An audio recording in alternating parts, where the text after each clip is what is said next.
naji matata tana hawa live tana dan wani kaza kaza kaza kaza kaza kaza kaza menene ni ban da menene ni fa bazan fito in nace zan fito in faɗi mai tai na rantse da Allah sai kowa ya tsane ta shekara 10 sai kowa ya tsane ta shekara 10 to alhamdulillah yau jiki yayi karfi yauwa jiya ko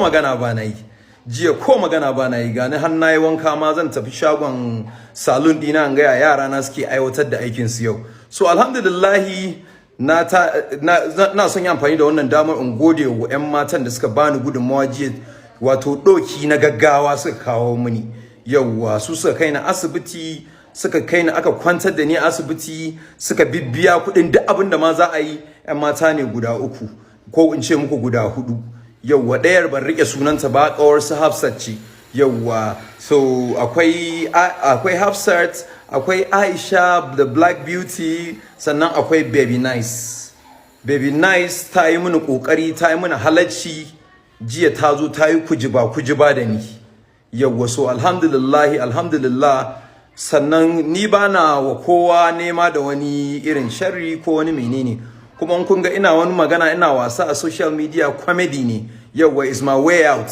wasu suna hayya kai wawa ne ba ku da hankali adadi da kudi a samu wawa so shine ina son godiyan nan sannan ina godewa duka wannan yan matan da suka kula da ni including Baby Nice is a nice girl you know and abinda nake so in sanar da ku shine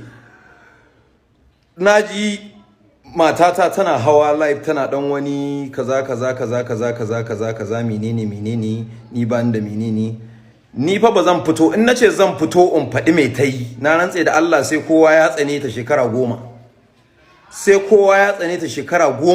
in nace zan fito in faɗi amma daga wannan maganar ma ni bazan ƙara wata magana ba yauwa saboda kowa ya san ni bana kazafi bana ƙarya bana kaza yauwa soyayya ce ta jani yauwa umma an ce mun wawa akan soyayya na san soyayya ce ta jani to amma in na fito nace zan faɗi mai ta min akan wannan auren namu za ku sha mamaki kuma har yanzu tana nan da igiyar aurenta 3 yauwa igiyar aurenta 3 akanta alhamdulillah yauwa sannan Allah ya shirye ta yauwa mai shiriwa ce Allah ya shirye ta yauwa ni dai nayi nan saboda magana ake ta kishi a me faru